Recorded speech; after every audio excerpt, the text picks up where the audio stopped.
I'd like you to listen very, very closely, and I know that it is a muffled recording by definition. I'm not going to do that. From this point forward, I want you to pay very close attention. I want to ask you if you hear a voice, very muffled, toward the end of this recording. We can play it with your permission. Yes.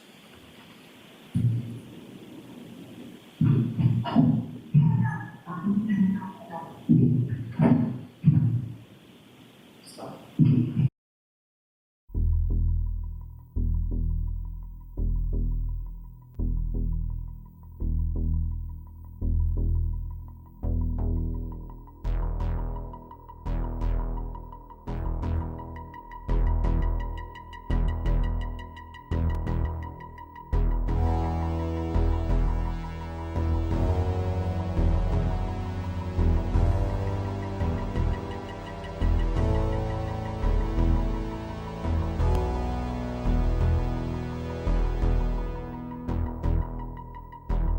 After leaving 34 Fairview Road on the night John O'Keefe was murdered, Jennifer and Matt McCabe arrived back to their residence at 2:12 a.m.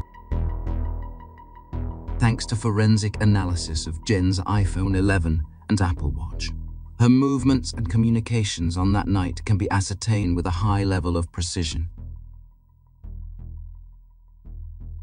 Records show that she unlocked her iPhone at 2:23 a.m., 13 minutes after arriving home. 2 text messages were sent at 2:25 a.m., although to whom is still unclear.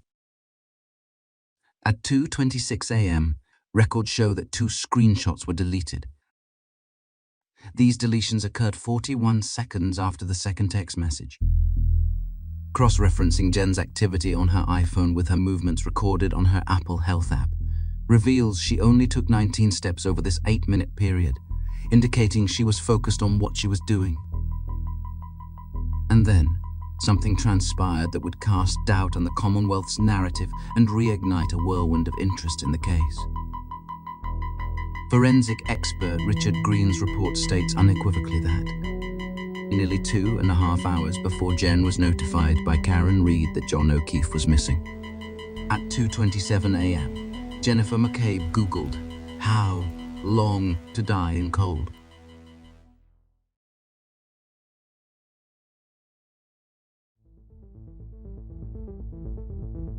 After her phone use ended around 2:30 a.m., Jen's recorded number of steps indicate that she likely didn't sleep much that entire night, with the longest period of inactivity being a mere 78 minutes. At 4:53 a.m., Karen Reed called Jen McCabe and then Kerry Roberts looking for John. The three would ultimately meet at John's home at One Meadows at 5:46 a.m. After seeing he hadn't returned, they would take Kerry's vehicle to go out looking for him.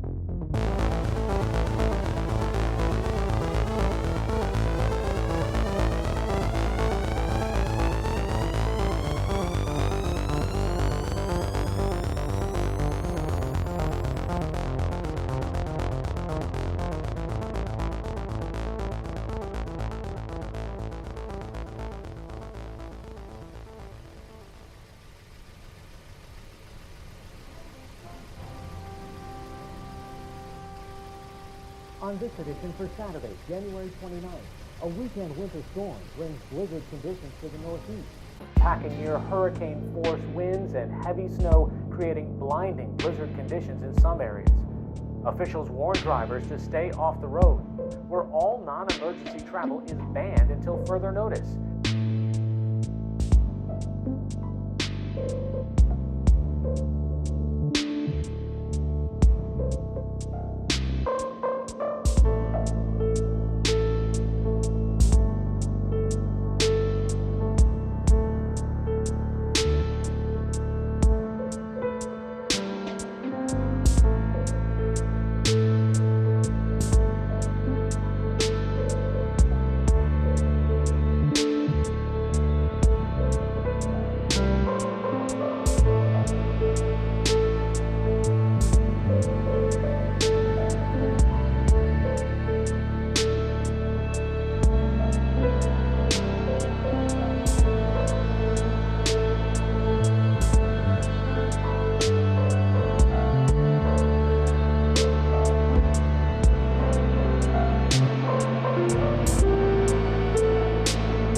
No, first is scroll on. What is your emergency?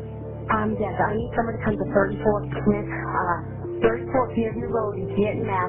There's a man passed out in the snow. Alright, you're in Canton? Hold on. Let's transfer the Canton police. Call me. You're connected to Nolan, okay?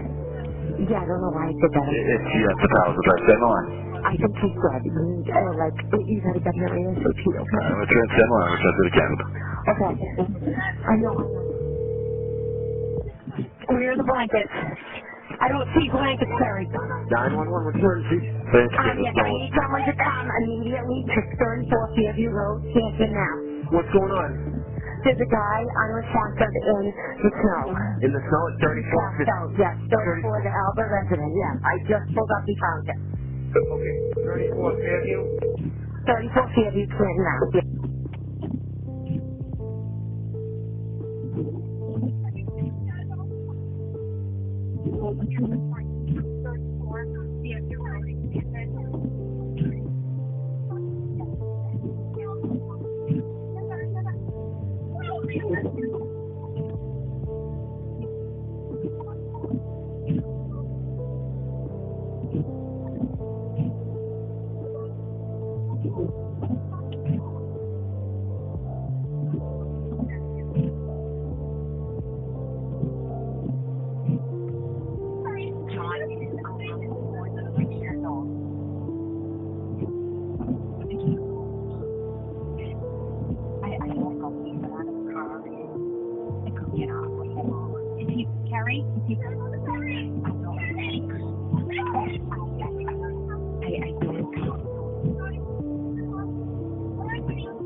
I know I'm on the phone with the ambulance. I know.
The best laid plans of mice and men often go awry.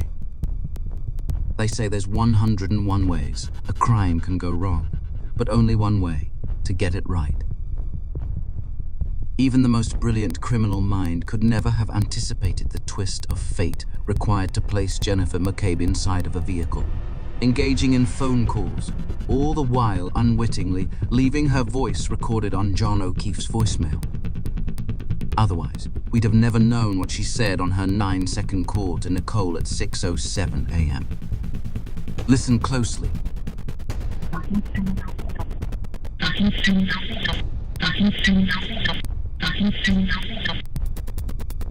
Now imagine a scenario. It's 6:07 a.m. and as you lie in bed asleep, following a night of heavy drinking with guests at your home, your phone rings. Surprised by such an unusual occurrence so early in the morning, you reach to see who it is. It's an incoming call from your sister. You press accept and hold the phone to your ear. Hello? Someone's coming out to help. Hello? Someone's coming out? Out where? To help who? And why? Are you speaking that way? In our view, the only way this call makes any sense is if the person receiving it had prior knowledge and is expecting a signal that the authorities are on their way, and already knows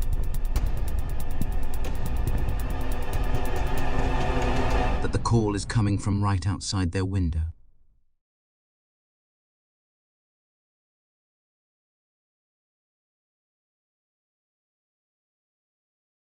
Everything you've seen so far, the 911 call, the 2 calls to Jen's sister Nicole, the screenshot of Brian Albert's contact information, and 15 other call entries were deleted by Jen McCabe later that morning, according to forensics. There's record of 34 outgoing and 29 incoming calls shown on Jen's call log, all made between 5:33 a.m. and 6:27 p.m. Within those 12 hours and 54 minutes, she spent 4 hours and 36 minutes of that time speaking on the phone. She spoke most frequently to Kerry Roberts, with a total of 14 exchanges between them. She conversed with Brian Albert 6 times and with his wife, her sister Nicole Albert, a total of 9 times. While the content of these calls remains unknown, we can draw some inferences from the metadata based upon other information known about the events of the day. At 8:38, the Canton Police Department called Jen. Kerry Roberts calls Jen quickly after, at 8:46. At 8:50, Tom Beattie tries calling Jen back, but the call was missed. Jen had tried calling him 3 times unsuccessfully earlier that morning between 5:33 and 5:57. Here, we reach the end of the calls Jen allegedly deleted from her phone. At 8:59, Jen calls Michael Lank for a quick 13 seconds, where she requested that he return to 34 Fairview because she remembered more information. Jen would then switch over to Kerry's incoming call. The 2 spoke for a relatively long 5 minutes and 28 seconds. At this point, Officer Michael Lank and Lieutenant Gallagher arrived to retrieve new details from Jen. She claimed she wasn't sure if she mentioned this to law enforcement earlier, but now remembered Karen saying, "I hope I didn't hit him," while the 3 women were out looking for John. At 9:30, Jen likely finishes up giving her revised statements to Canton PD, and then calls Kerry for 2 seconds. Then Kerry calls back for 1 minute 44, and again moments later back again for 1 minute 27, and then again an hour later for a full 15:04. At 10:55, Michael Proctor calls Jen for the first of 2 incoming calls he made to her according to the record. They spoke for 1 minute 18 seconds. We can surmise based on timing he was calling, at least in part, to discuss a state police interview with Jen, her husband Matt, and Brian and Nicole Albert. Jen would leave 34 Fairview at 11:16 and arrive back to her home before the interview started at 11:30 a.m. Why not conduct the interview at their current location, 34 Fairview Road? We don't know. Perhaps they didn't want unfamiliar officers entering their home, choosing instead the private residence of Jen and Matt.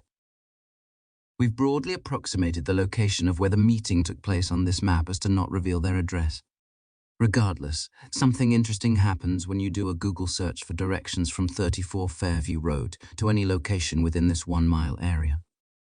The first and fastest route that appears is via Washington Street. This implies that the 4 individuals undergoing interviews, and perhaps even the state police overseeing the process, likely passed directly by the Canton Police Department en route to the meeting, a venue ideally equipped with audio and video tools designed explicitly for this purpose. Even if they all took different routes, the argument stands that there would be no legitimate reason not to choose the police station instead of a witness's private residence. We are also aware that when deciding on a location to tow Karen's SUV later that day from Dighton, the state police made the opposite decision, opting to drive 42 miles in blizzard conditions to return the vehicle to the Canton Police Station.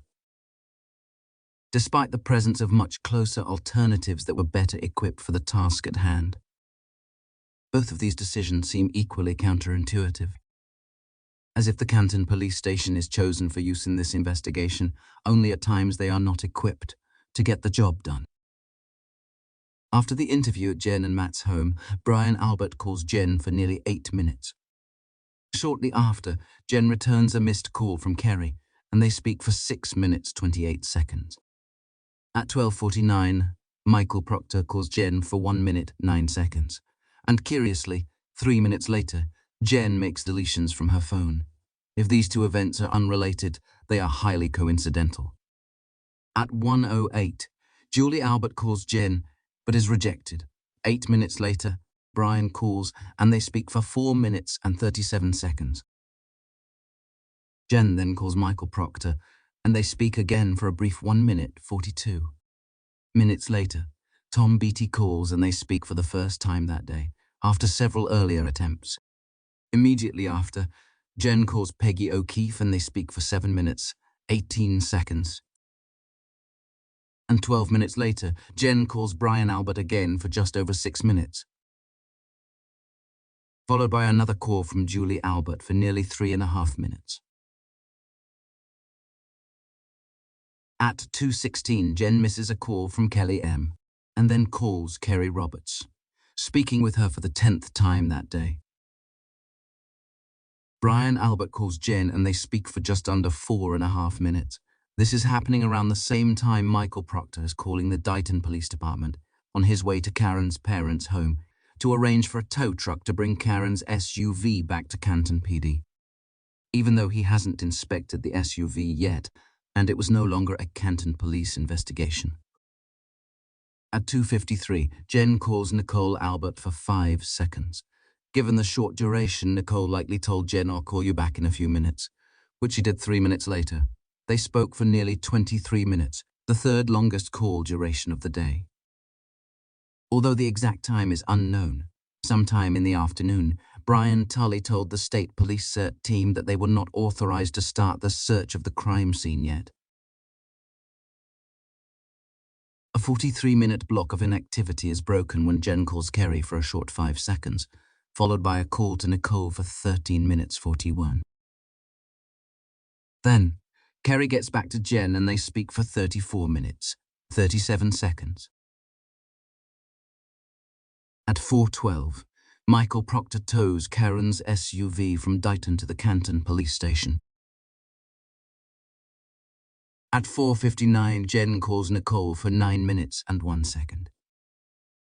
Then, Jen and Matt briefly talk for 3 seconds, before Jen speaks to an uninvolved party for about 5.5 minutes. Brian Albert calls Jen, speaking for 1 minute 27 seconds. As soon as they hang up, Jen calls Kerry Roberts for 8 minutes and 32 seconds. 2 minutes after that call ends, Kerry goes straight into her interview with the state police. It's impossible to know what was said to Kerry before her interview, but the timing of the two preceding calls is notable. If coaching came from Brian through Jen to Kerry, this pattern of communication would be expected, although the timing alone is not definitive. At 5:27, Jen reaches Nicole, and they speak for over 21 minutes. And at 5:45, the state police search finally begins, where they will find the 3 pieces of broken tail light and John's cap, all of which were missed during the first search earlier that day. And if you see my friend, I thought I would again. A single thing